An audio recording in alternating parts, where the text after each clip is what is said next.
Well, here we are, and everyone's lost their damn minds.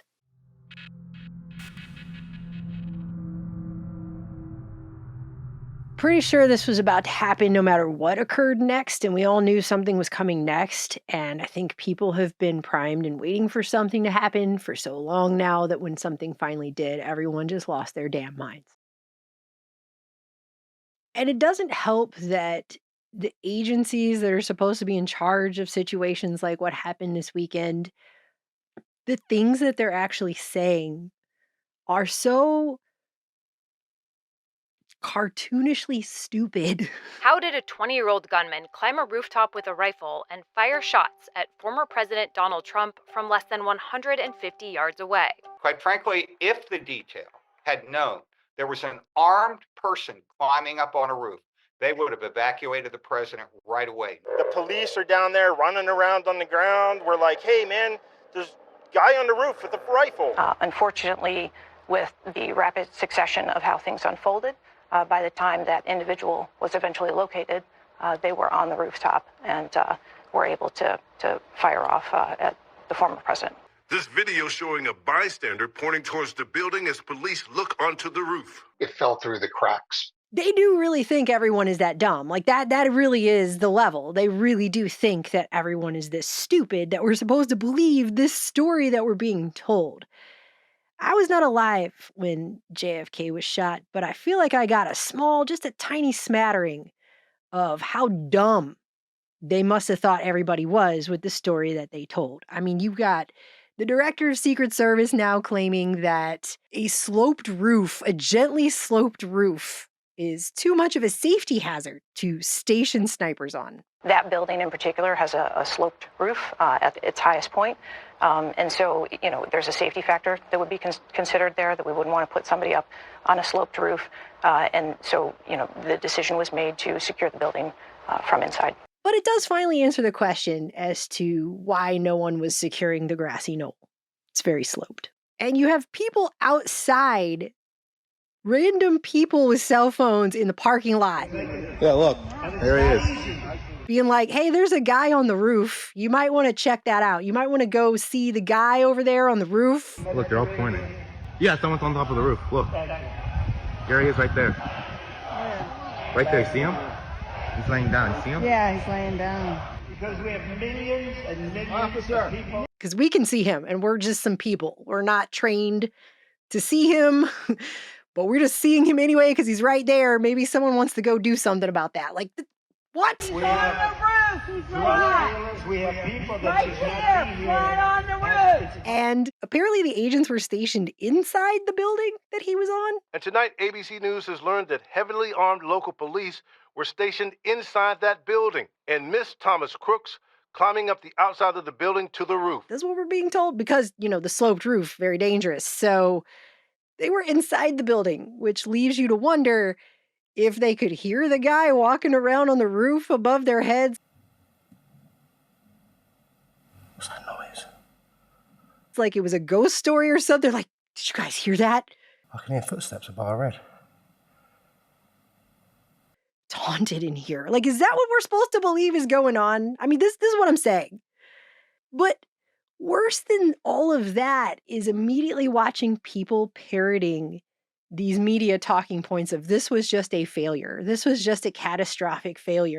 Absolutely, Rachel. There's no question this was a catastrophic failure. No, it isn't. Okay, it's no. This is like if you take all the possible failures that could be in a quantum level of fail and you put it all together in one event and then all of that happens at one time. Then you can say it's a failure.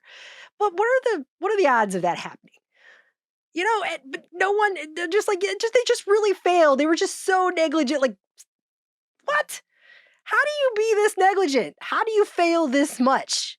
Just like that, everyone starts believing the TV and everything they're told on the TV once again. And all these people are not asking questions. They're just not asking any questions. We're just going to accept everything we've been told once again.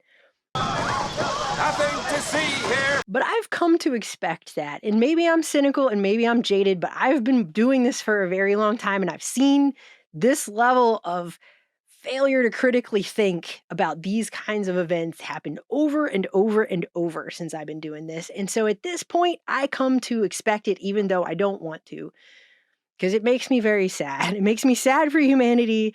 It makes me weep for the lack of critical thinking skills that are available. It just makes me, it's just very sad. You make me sad.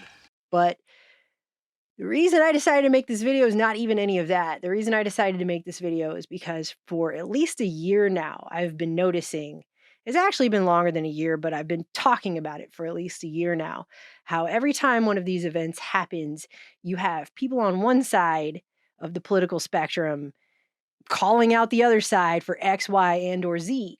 And then the next time an event happens or the time after that, it flips. And everything that one side claimed they stood for, they now are going back on everything they just said, and they're doing the exact same thing the other side did. That they just got done decrying and bemoaning and yet you smile at him and you look him in the face and you hug him and you sleep next to him every night knowing what you did. How could you, you terrible people? I used to look up to you. Here's all the things we're going to point out about what's wrong with you. You're just a slut. And then they turn around and do the exact same thing. And then they justify it somehow in their mind, like a cognitive dissonance. They just say, it's okay if I do it now because you did it then, which is not logical. It's not okay. It's not two wrongs make a right. We all know that's a failure. Okay? We all know that doesn't work.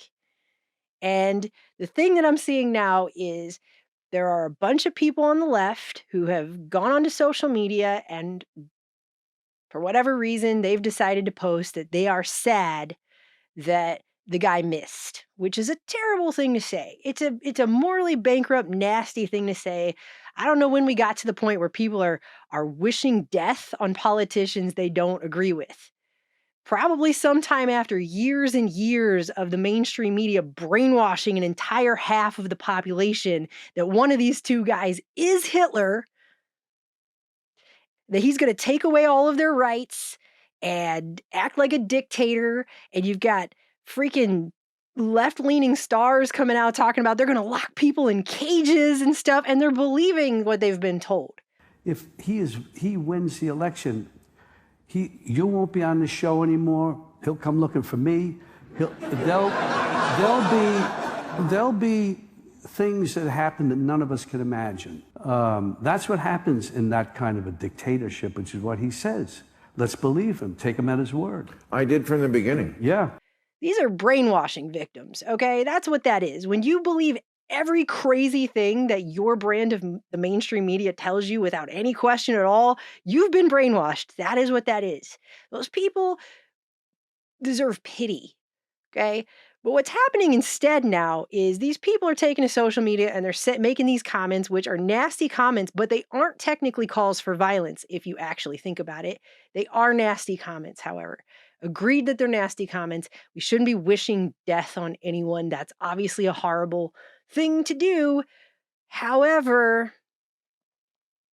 now you have the right, these major conservative accounts on the right, using their platforms to hunt them down, to get a digital mob going, digital torches and pitchforks, and come after these people who have made these comments.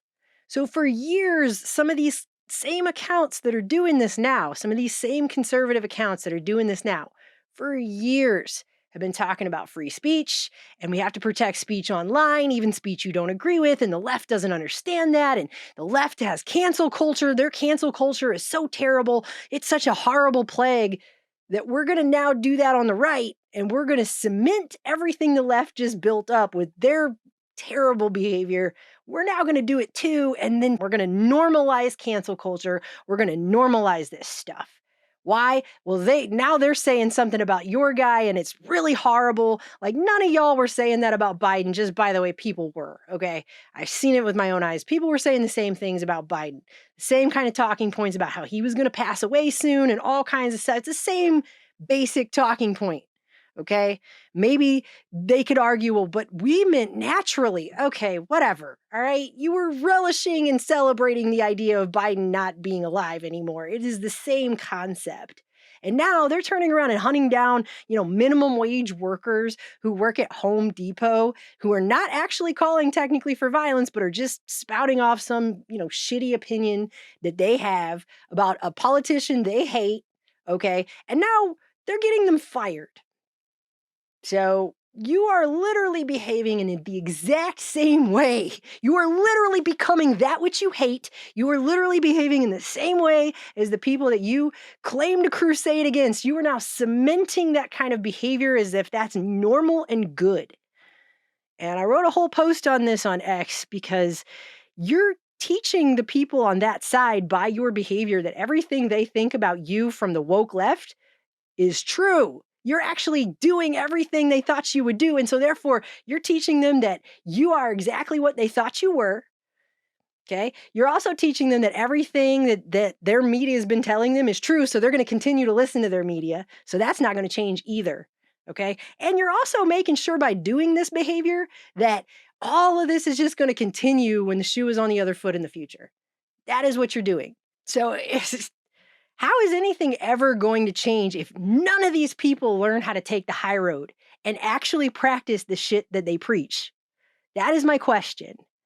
Because this is just everybody getting down in the same mud with each other. This is all these conservative accounts trying to act like they have the moral high ground right now, literally acting like the exact thing which they have spent years and built up their whole accounts pointing out the hypocrisy of. Pointing out the hypocrisy. You are now the hypocrite. You have become the hypocrite. You're a hypocrite. It's infuriating to watch these people act like they have literally no self-awareness. It's the woke right now.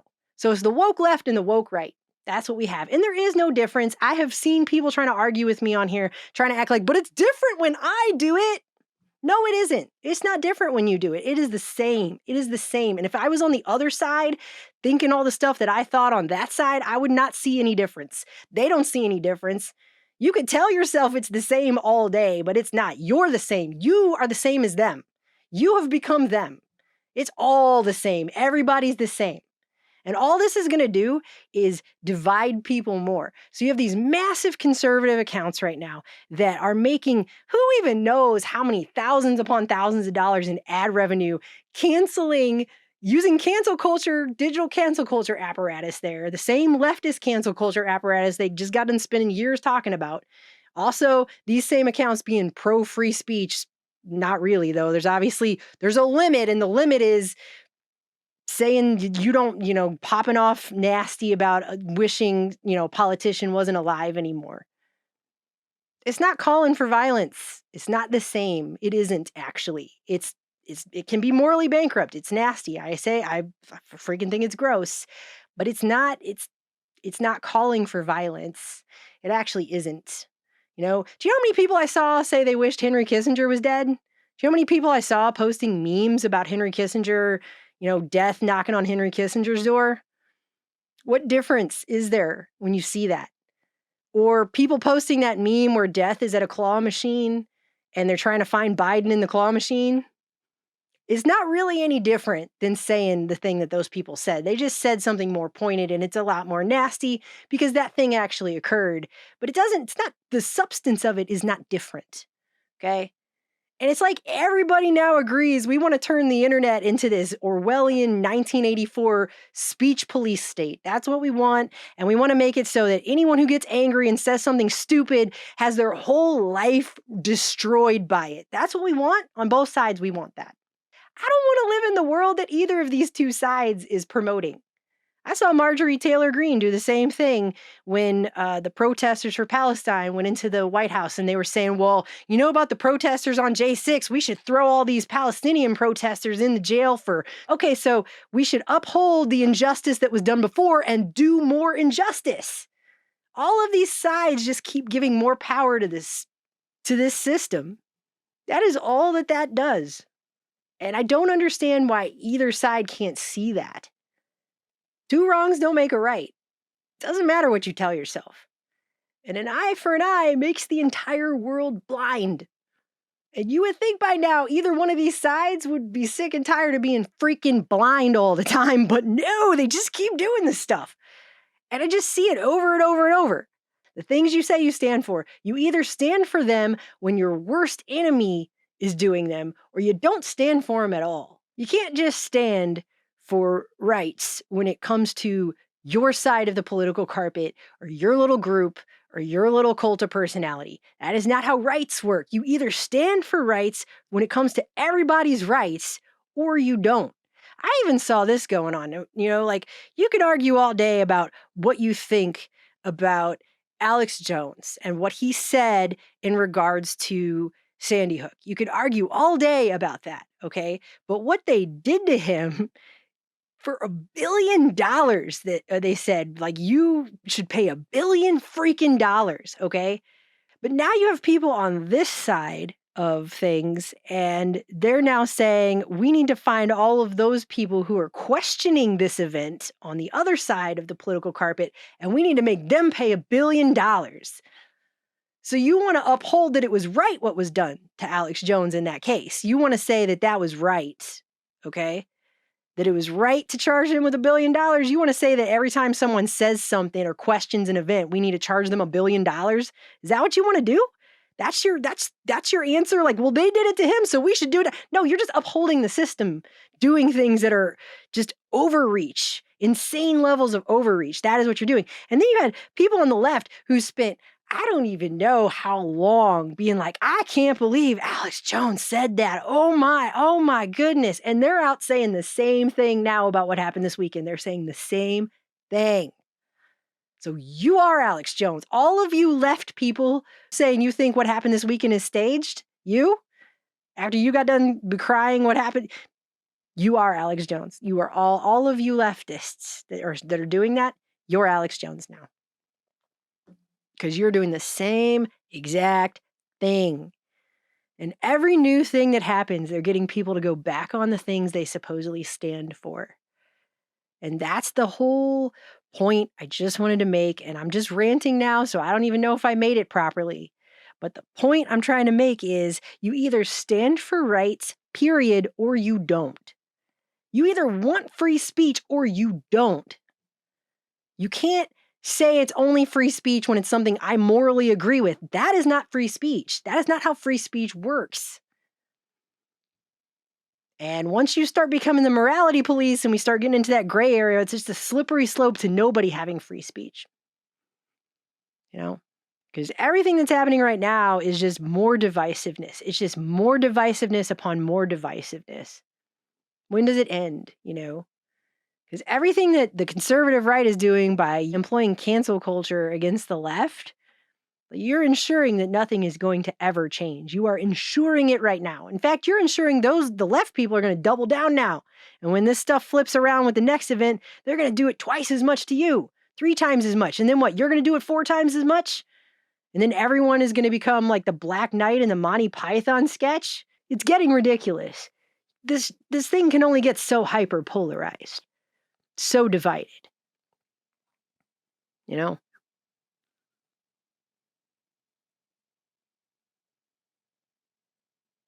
again, I'm somebody who actually wants change, not somebody who just whines about wanting change all the time and then turns around and by their very behavior does everything they can to ensure change never happens.